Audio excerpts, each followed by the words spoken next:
Welcome back to the Deliberate Exchange. My name is Chelsea, otherwise known as the Deliberate One. If you are a first time listener, thank you so much for finding your way here. And if you are coming back for another episode, I'm so grateful for your continued listening.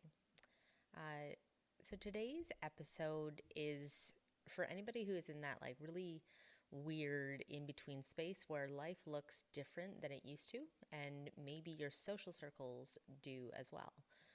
Maybe you've quit drinking, maybe you're navigating a divorce, maybe you have lost somebody and realize that over time, even the family ties connected to them have started to fade.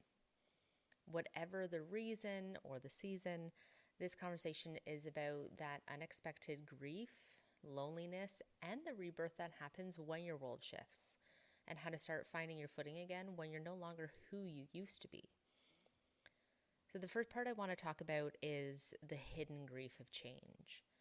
I don't think that we talk about this enough, certainly in the calls that I have with women who are undergoing life changes like quitting drinking or divorce or any kind of other big life change. But how every change comes with that hidden grief.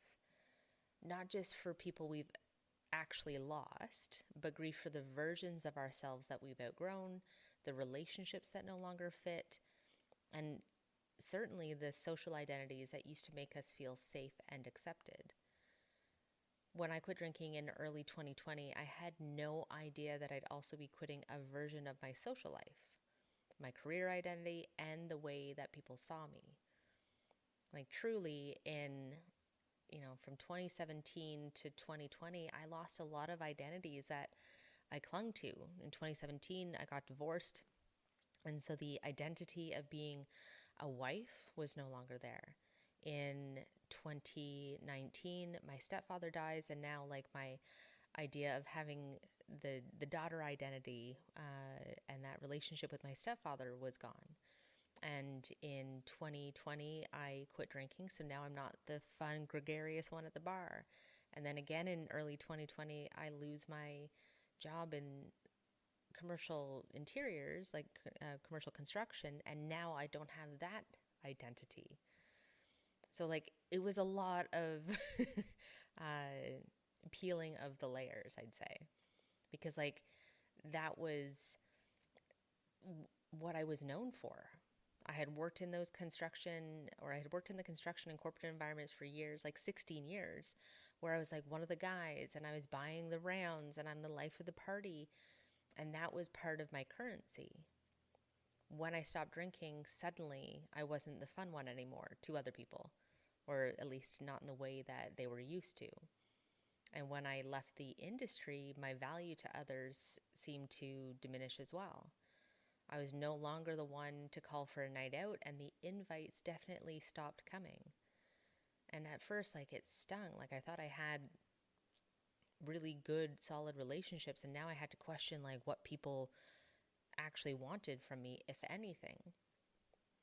And if you've felt that, ache of being quietly left out, or realizing someone's energy has shifted around you once you've changed, I want you to know that it's not your imagination.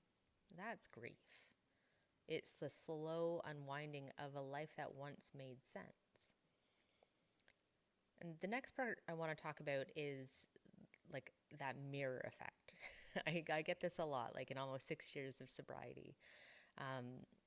When you quit drinking or make any big changes that forces self-reflection in others, it can make them feel uncomfortable. Not because they're bad or malicious, but because your change holds up a mirror. When you start living differently, it invites others to question their own patterns, and not everyone is ready to do that. And so in my experience, I get a lot of justifications or defense, or some pull away and ghost, because what you're doing is very confronting for them. I have people who are well, I don't actually drink too much, or I only drink expensive wine, so therefore I don't have a drinking problem, and different things like that. Or they get awkward, can I drink in front of you? Is this going to be triggering? As if and sometimes early sobriety, that is triggering, but 6 years in, it doesn't make a difference. But then you're left wondering, like, was our connection ever real? And sometimes it was. It's just that the shared foundation was built on coping and not connection. It wasn't like it was on a shared behavior and not necessarily shared values. So then when you take that coping mechanism out of the equation, whether it's alcohol or people pleasing, achievement or overgiving, the relationship either grows with you or it doesn't. And that is okay. But again, we don't talk about it. Which leads me to the loneliness that nobody warns you about. I think that for me, one of the hardest things in navigating sobriety or truly any massive life transition is the loneliness. When you start to live differently, you lose the automatic belonging that came with the old routines. The Friday drinks, mutual venting, like the you too bonding moments. And even if those things weren't good for you, they did give you a sense of connection. And when that goes away, it does leave a void. For me, the pandemic amplified that void. I quit drinking and lost my 16-year career just as the world was shutting down. And so naturally, my first communities were online, mostly sober groups based out of the Pacific Northwest, which is weird. Like I'm near Toronto, Ontario. And so I found something in the Pacific Northwest because I felt ashamed of finding something local. But truly, none of them felt like home. Like I kept trying them on, but they just didn't fit. Sometimes some of them were too clinical, some of them too one-dimensional, some of them were just like maybe too much. And if you ever want some of my feedback on what those different groups look like, let me know. And I remember scrolling and thinking, like, where are the women like me? The ones who are still super ambitious and still so funny and fun, but also want to feel grounded and whole and not pouring poison into themselves every day or every weekend. And that question is actually part of what eventually became my experience in volunteering with She Walks Canada. But before that, there was a lot of loneliness. And I share this because loneliness isn't proof that you're on the wrong path. It is proof that you're in this in-between, this sacred space where the old world no longer fits and the new one hasn't fully formed yet. When things started to open up again after like the start of the pandemic, I had to do something different, obviously. I started saying yes to things that felt aligned, even if they were outside my comfort zone.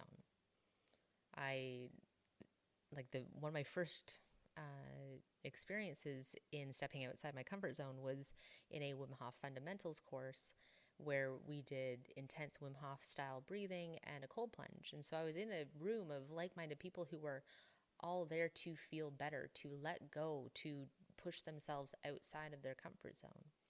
Like that's the kind of energy that I wanted to be in. And then I found group breathwork programs. I found mentorship programs that were in a group atmosphere. I found my hometown yoga studio. I started going to moon circles. I started meeting people who were also on their own version of a healing journey. People who didn't need alcohol to connect. People who wanted to talk about real things, about like purpose and growth and emotions and spirituality and joy. And that became my new world.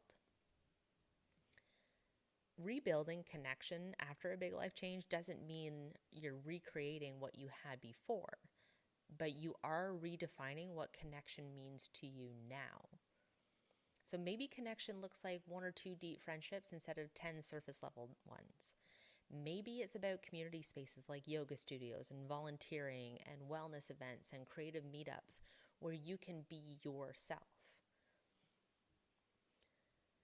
Now, I think that there's also a parallel with other life shifts. Like this isn't just a conversation about sobriety. This dynamic happens after divorce, after death, after leaving a job, or even after stepping out of an identity that you've lived in for years. For instance, when my stepdad passed away in late 2019, the family connections that tied me to my step siblings really started to loosen. Again, it was perpetuated by the pandemic, and like we live in different towns and so on and so forth. Like, it wasn't intentional, it just changed. And as we approach like almost 6 years since he's passed, there is a quiet sadness in realizing that those relationships will never be quite the same. Loss changes everything. And part of healing is accepting that some relationships don't survive the shift. It doesn't make them meaningless. It just means that the season has ended. And I think that that's one of the hardest parts of adulthood. Like friendship changes, circles shift. We grow in different directions. Like I had a best friend, and I thought, like, she was going to see me through, even building this house. And we ended up having just like a difference of opinions and values and I guess ambition, and the friendship dissolved. And that was really sad.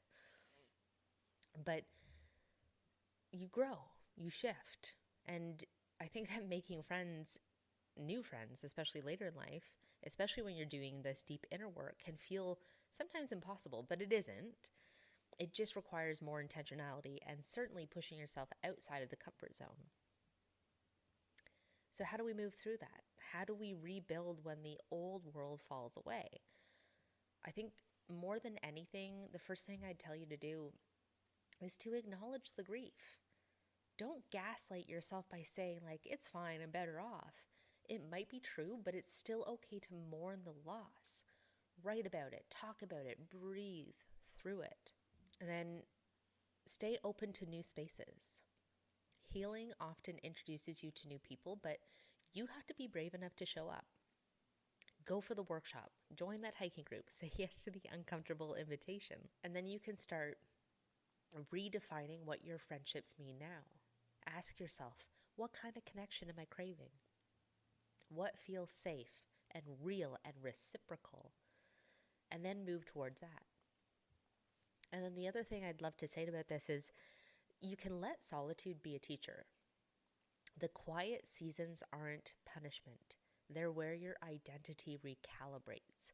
You're learning to belong to yourself first instead of outsourcing to everybody else. And the last thing I'll say in how to move through this is to keep your heart open. It's tempting to harden after loss, to say, I'm fine on my own. But connection is part of our biology. We are wired to co-regulate and to belong. Keep your heart soft, and the right people will meet you where you are. Rebuilding your life, whether it's after sobriety or loss or divorce or change, is never clean, and like anything, certainly not linear. It can be a very slow unfolding. Some days you're going to feel empowered and free, like you've got this, and other days you will miss the simplicity of who you used to be or the people who once understood that version of you. But what I know for sure is that the people and spaces that are meant for your next chapter will recognize you, not for who you were, but for who you are becoming. So if this episode has resonated, take a moment today to reach out to somebody who feels safe or who is an example of how you're wanting your life to pan out or to turn out. Reach out to that. Find those expanders in your life. Send them a message, plan a walk, join a community like She Walks, join your yoga studio, sign up for a moon circle, whatever you want.